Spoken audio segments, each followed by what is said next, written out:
خدا نے انسان کو متوجہ کیا گھبراؤ مت،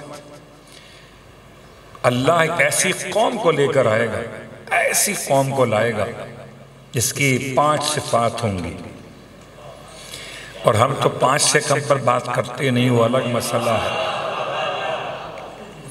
ہمیں تو 3 اور 4 میں 5 دکھائی دیں۔ صلوات پڑھے محمد و آل۔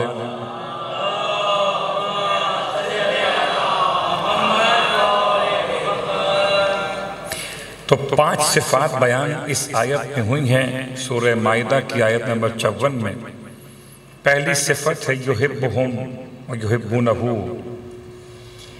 اللہ جس قوم کو لے کر آئے گا اس قوم کی پہچان یہ ہوگی کہ وہ قوم جس سے اللہ محبت کرتا ہوگا اور وہ اللہ سے محبت کرتے ہوں گے۔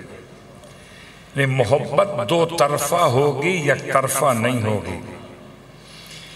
یہ سب کے سب وہ ہوں گے جن سے خدا محبت کرے گا، اور یہ سب کے سب خدا سے محبت کریں گے۔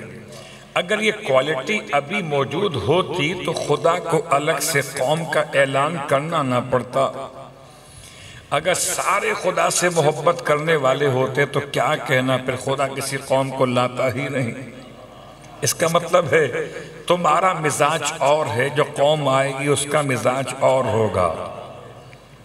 اس کی پہچان یہ ہوگی کہ اللہ ان سے محبت کرے گا اور وہ اللہ سے محبت کرے گا۔ دوسری پہچان یہ ہے کہ اذلۃ علی المؤمنین، وہ جب مومنوں کے درمیان رہیں گے تو بڑے نرم مزاج رہیں گے، بڑے سر جھکا کے چلیں گے، مومنوں کے درمیان اکڑ کے نہیں چلیں گے۔ عزت علی الکافرین، صفت نمبر 3 یہ کہ جب کافروں کے سامنے آئیں گے تو اکڑ کے آئیں گے۔ اللہ اکبر۔ بات اکڑنے کی بیان کروں، یاد رکھیں کہ انسان متواضع ہو متواضعین کے سامنے، انسان خاشع ہو پروردگار کے سامنے، اور جب کبھی کافر کے سامنے آئے تو اکڑ کر آئے، سر جھکا کر نہیں آئے۔ ارے میرا چوتھا امام گلے میں طوق پہن کر سر جھکا کے نہ چلا تو بھلا کوئی امام کیسے سر جھکا سکتا ہے کسی طاغوت کے سامنے؟ اللہ اکبر۔ غور کیجئے گا کہ جب مولا کائنات علی ابن ابی طالب علیہ السلام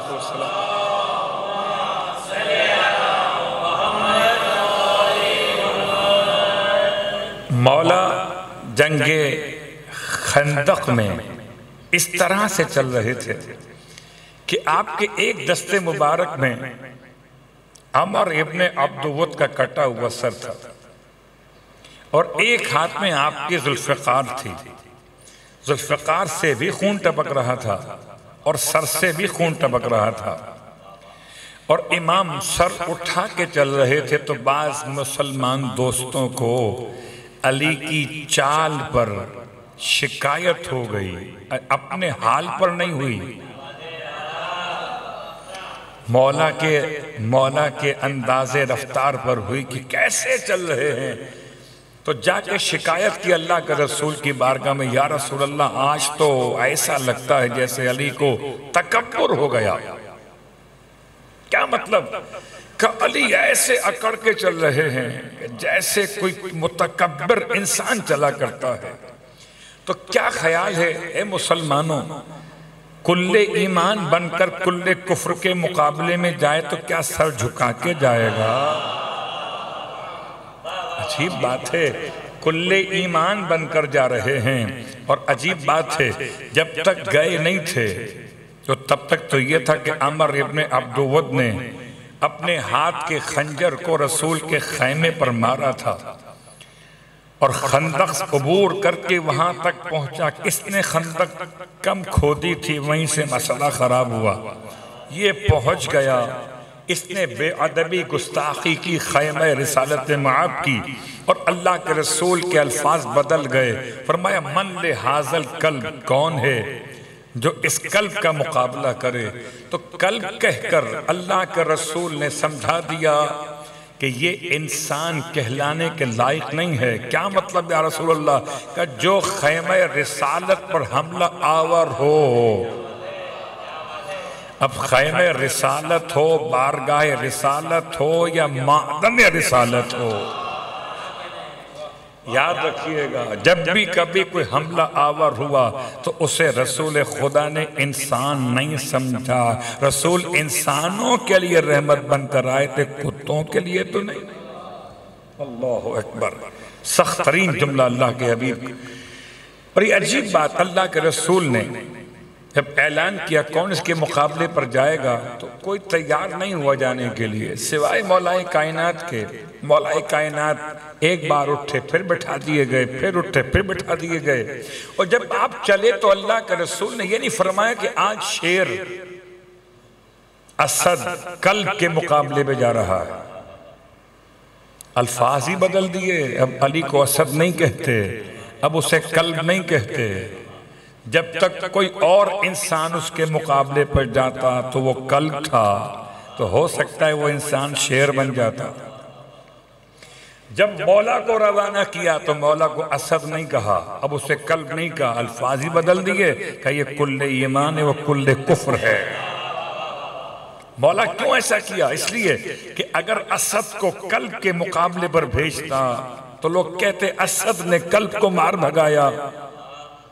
اللہ اکبر، تو قلب کی عزت رہ جاتی کہ اسد مقابلے پر آیا تھا۔ اس لیے اللہ کے رسول نے الفاظ بدل دی کہ نہیں، کل ایمان ہے علی ابن ابی طالب، اور جو مقابلے پر آئے وہ کل کفر ہے۔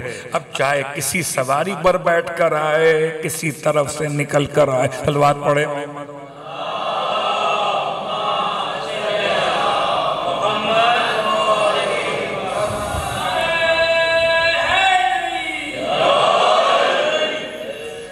اللہ کے رسول کی بارگاہ میں شکایت ہو گئی، یا رسول اللہ آج تو علی کی چال بڑی تکبرانہ ہے۔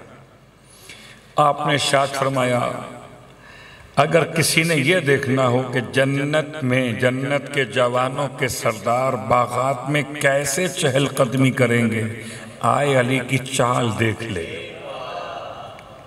تو متواضع بنیے متواضعین کے سامنے، اور متکبر بنیے متکبرین کے سامنے۔ ایسا نہ ہو کہ وہاں سر جھکانا شروع کر دیں۔ اذلۃ علی المؤمنین، صفت نمبر 2 یہ ہے کہ وہ مومنین کے درمیان رہتے ہیں تو بڑی انکساری کے ساتھ رہتے ہیں۔ اعزۃ علی الکافرین، اور جب کافروں کے سامنے آتے ہیں، صفت نمبر 3، کافروں کے سامنے آتے ہیں تو پھر بڑے سخت ہو جاتے ہیں، اتنے سخت کأنہم بنیان مرصوص لا یحرکہ العواصف، ایسے پہاڑ بن جاتے ہیں کہ جن کو کوئی آندھی ہلا نہ سکے۔ اللہ اکبر، جیسے کہ سیسا پلائی ہوئی دیوار ہوں، یہ ان کی پہچان ہے جو قوم اللہ لانے والا۔ اس کے بعد صفت نمبر 4 بیان کی گئی، یجاہدون فی سبیل اللہ ہے، یہ اللہ کی راہ میں جہاد کرتے۔ اور صفت نمبر 5 آج تمہید کی منزل ہے، تفصیل انشاءاللہ کل سے ہوگی۔ ان کی 5ویں صفت کیا ہے کہ وَلَا يَخَافُونَ لَوْمَةَ لَائِمٍ، یہ کسی ملامت کرنے والے کی ملامت سے خوف نہیں کھاتے۔ دنیا چاہے کچھ کہتی رہے، مگر جو اللہ والے ہوتے ہیں انہیں کوئی پرواہ نہیں ہوتی، وہ بندے اللہ کے ہوتے ہیں، زبان پہ علی ولی اللہ رہتا ہے۔ زمانہ کچھ بھی کہتا رہے، ہم تو یہ سوچتے ہیں کہ فاروقی کو یہ نہیں معلوم ہے کہ اذان و اقامت کے علاوہ بھی تو ہم علی ولی اللہ کہتے ہیں۔ وہ سمجھ رہے شاید اذان و اقامت بند کروا کے وہ علی ولی اللہ کا ہم سے جملہ واپس لے سکے گا، ناممکن ہے، ہماری ہر سانس میں علی ولی ہے۔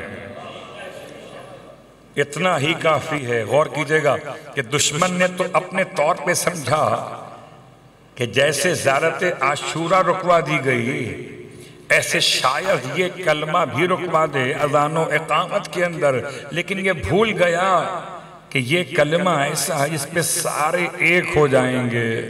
اب ماتمی بھی کہے گا علی ولی اللہ، نمازی بھی کہے گا علی ولی اللہ، عالم بھی کہے گا علی ولی اللہ، اور ذاکر بھی کہے گا علی ولی اللہ۔